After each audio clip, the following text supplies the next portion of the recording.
आपके साथ निशांत चतुर्वेदी। इस वक्त की बड़ी खबर आपको बता दें, दिल्ली से सिर्फ 72 किलोमीटर दूर मेरठ शहर में घायल तेंदुआ घूम रहा है। करीब 2 दिन से पूरे शहर में इस तेंदुए का खौफ है, लेकिन अब तक ये पकड़ से बाहर है।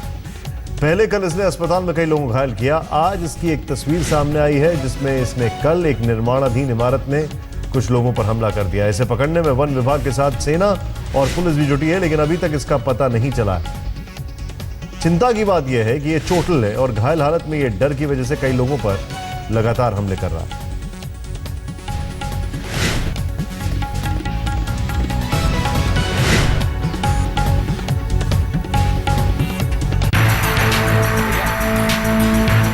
कभी गदर के लिए मेरठ की ये छावनी दुनिया भर में मशहूर हुई थी। आज यहाँ एक तेंदुए की दहशत फैली है। आर्मी के अस्पताल में हर तरफ खौफ और आतंक पसरा है, क्योंकि तेंदुए को यहाँ पीडियाट्रिक यानी बच्चों का डिपार्टमेंट होने की भनक लग गई है। वार्ड के अंदर ना चला जाता, उसके लिए प्रोएक्टिव एम्प्ट किया गया है। हमारी तरफ जो हेल्थ इंस्पेक्टर जो थे ये विष्णु, इन्होंने ही सबसे पहले उसको देखा था। और सबसे अच्छा काम इन्होंने ये किया कि यहाँ पीडियाट्रिक वार्ड बुक बंद करवा दिया। ठीक। और सारे वार्डों को हल्ला काट के मना करे, बंद कर रखो, अंदर से अंदर रहो, बाहर तेंदुआ है। तेंदुए की चहलकदमी और झपटमारी के निशान मेरठ आर्मी अस्पताल के गलियारों में साफ देखे जा सकते हैं। मंगलवार सुबह पहली बार तेंदुए ने अपनी मौजूदगी डॉक्टर विष्णु पर झपट कर दर्ज कराई। सुबह 7:30 बजे का टाइम था। मैं अपना ऑफिस खोलने के लिए अंदर एंटर हुआ। जैसे ही मैंने ताला खोलने के लिए चाबी लगाई तो गैलरी जो है हमारी उसमें बैठा हुआ था अंदर जी।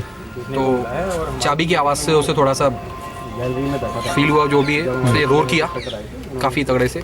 माउथ खोला उसने, वो सीधे अटैक किया उसने ऊपर। गनीमत रही कि डॉक्टर विष्णु ने भागकर अपनी जान बचा ली। शोर मचाकर भीड़ को बुला लिया, लेकिन तेंदुआ तो जैसे बेखौफ। डॉक्टर से मुलाकात करने के बाद वो चल दिया फैमिली वार्ड की तरफ, बाकी मरीजों के खौफ की रिपोर्ट लेने। फैमिली वार्ड के कमरों और दरो दीवार पर तेंदुए की चहलकदमी के निशान साफ तौर पर देखे जा सकते हैं। उसके कदमों के साथ खून भी लगा देखा गया, तो मतलब यही है कि कहीं ना कहीं तेंदुआ जख्मी हुआ है और उसे भी भोजन के साथ इलाज की दरकार है। तेंदुआ उधर से आया ना, और बीच में कुत्ते भी भाग रहे थे उनके साथ में। हम लोग काम कर रहे थे वहाँ पे। फिर जब वो भागा है ना, तो फिर हम लोग अंदर हो गए। बस ये देखा हमने। चश्मदीदों के मुताबिक तेंदुआ काफी वक्त तक हॉस्पिटल के इलाके में घूमता रहा, लेकिन उसने किसी को चोट नहीं पहुंचाई। कुछ कुत्तों से जरूर उसका मुकाबला हुआ, जिन्होंने अपनी सरहद में तेंदुए की मौजूदगी को नाकाबिले बर्दाश्त मानकर भौंकने में कोई कमी नहीं की। फिलहाल सर्च ऑपरेशन जारी है, क्योंकि ये पहला मौका नहीं है जब मेरठ छावनी में तेंदुए ने गदर काटा है।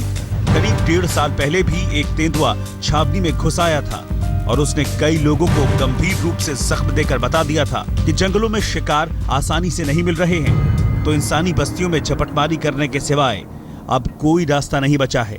सैन्य प्रशासन के साथ स्थानीय प्रशासन और वन विभाग जुटा है कि तेंदुए को सुरक्षित पकड़कर उसे उसके असल ठिकाने पहुंचा दिया जाए।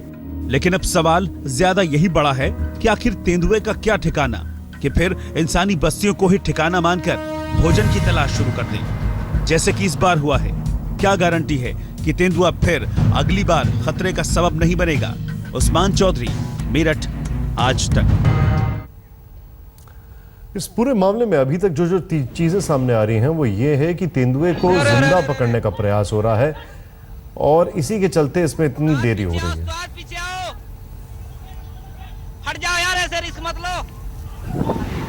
मेरठ में जो तेंदुए का आतंक है उसके ऊपर बात करने के लिए मेरठ के डीएम इस वक्त हमारे साथ पंकज यादव जी मौजूद है। पंकज जी, पहले तो ये समझना चाहेंगे अभी इस पूरे मामले में क्या प्रयास हो रहे हैं और ये तेंदुए की संख्या कितनी है? 1 है, 2 है, क्या है? कुछ क्लैरिटी नहीं है इसमें।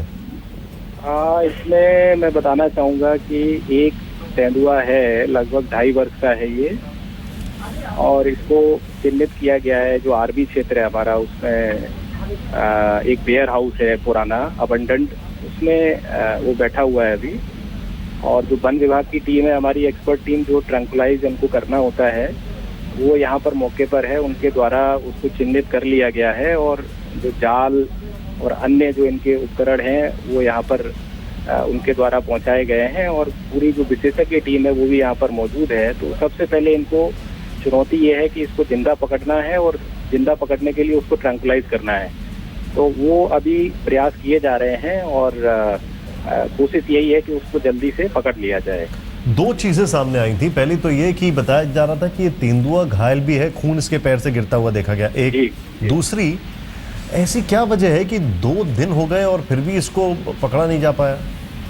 इसमें मैं पुनः बताना चाहूँगा कि चूंकि जो वन्य विभाग की टीम है उसको इसको वन्य जीव को जिंदा पकड़ना होता है, तो सबसे बड़ी चुनौती यही है कि उसको मारा नहीं जा सकता है और जिंदा पकड़ने के लिए एक सेट प्रोसीजर है वन्य विभाग का कि उसको ट्रैंकुलाइज करना है, उसको डोज भी जो है सीमित मात्रा में दी जानी है ताकि उसको कोई नुकसान ना पहुंचे।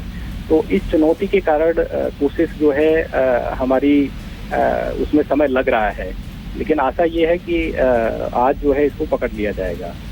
बहुत बहुत शुक्रिया हमसे बातचीत करने के लिए आपका। सरबजीत की तरह ही पाकिस्तान की कोट लखपत जेल में जासूसी के आरोप में बंद एक और भारतीय कैदी की संदिग्ध हालात में मौत हो गई। किरपाल सिंह पिछले 24 साल से पाकिस्तान की जेल में बंद थे और उन पर जासूसी का